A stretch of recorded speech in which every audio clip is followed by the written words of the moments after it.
When people today discuss German armor in the final years of World War II, the Panther usually appears as a kind of legend.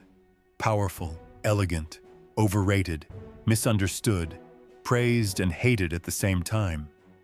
But the only opinions that truly matter are the ones that belonged to the men who climbed into those steel hulls, smelled the hot oil, felt the vibration of the Maybach engine under their boots, and went to meet enemy fire.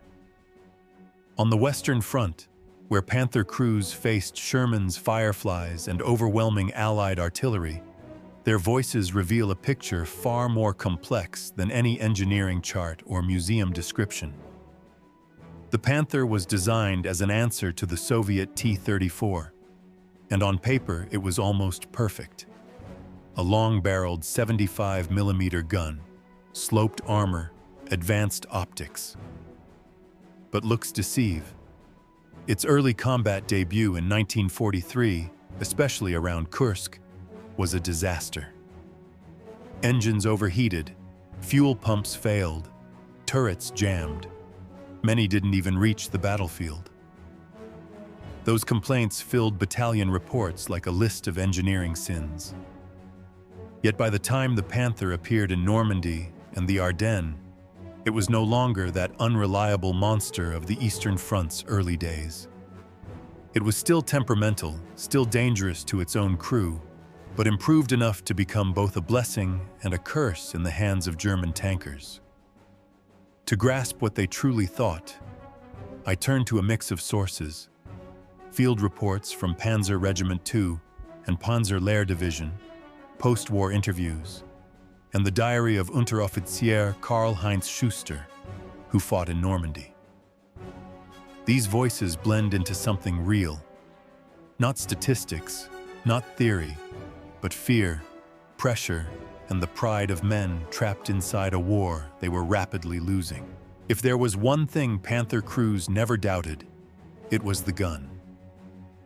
Tank commanders repeated the same sentiment in different words. When our gun spoke, Sherman's died. On most battlefields, engagements happened at 800 to 1200 meters, distances at which the Sherman's 75mm struggled. Fireflies were dangerous but rare. Crews described the 75mm KWK-42 as almost surgical. Schuster wrote, "The first shot usually decided the matter. In those moments, you felt untouchable Allied tankers later admitted the same. A Panther that spotted you first was a death sentence. Yet this firepower created a cruel illusion of invincibility. The moment something mechanical failed, or the battlefield shifted into close quarters, the mood changed instantly from confidence to dread. The armor, too, had a dual personality. On the Western Front, Panther crews trusted their frontal plate. Most Allied guns simply bounced unless fired from dangerously close range. One gunner from the 12th SS recalled, "If someone shouted Sherman, I felt nothing. But if someone shouted Firefly, my stomach twisted." The British 17-pounder sliced through Panthers from the side like they were thin steel sheets. Artillery was even worse. Mortar fragments jammed tracks, shattered wheels, and tore into engine decks. A commander once wrote that the Panther's front was a shield, but its sides were a coffin. Many lived long enough to see how true that was. And then there was the engine, the Panther's most notorious enemy. Even improved variants in 1944 to 45 suffered the same haunting problems: leaking fuel lines, overheating, starter failures, and the nightmare of every crew: fire. One driver described how it began during a retreat near Caen. First came the smell of gasoline, then a pale white smoke. "We bailed out before the flames reached the ammunition. It burned down in minutes," Schuster echoed this. The Panther fought like a lion, but it died like a torch. Crews checked seals like surgeons, listened to the Maybach engine like doctors listening for an irregular heartbeat. But if the fire started, survival was pure luck. Inside the tank, the turret brought its own set of problems. The commander's hatch jammed on slopes. The loader's hatch stuck after even light hits. And if the engine RPM dropped, which happened constantly in the tight Norman hedgerows, the turret traverse slowed to a terrifying crawl. A veteran from Panzer-Regiment 33 said, "A Panther with a jammed turret was a coffin with a gun."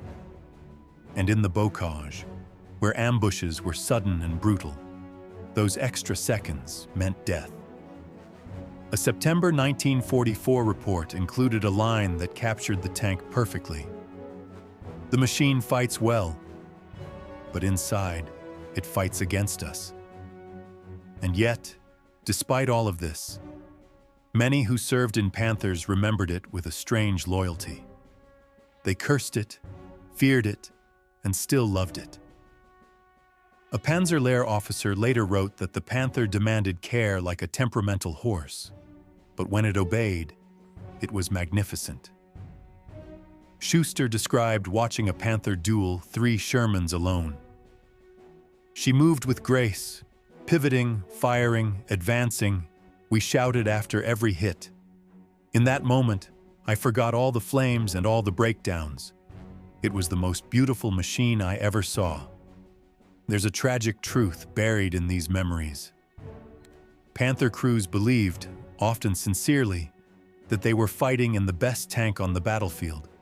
And in many aspects, armament, optics, frontal protection, they probably were.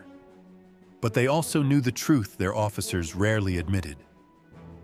The Panther was never built for the kind of war Germany faced in 1944 to 45. It was too complex, too fuel-hungry, too fragile for muddy hedgerows, collapsing supply lines, and relentless Allied air power.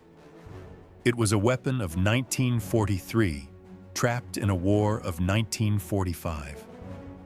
And that is what the men themselves tell us through reports, interviews, and surviving diaries.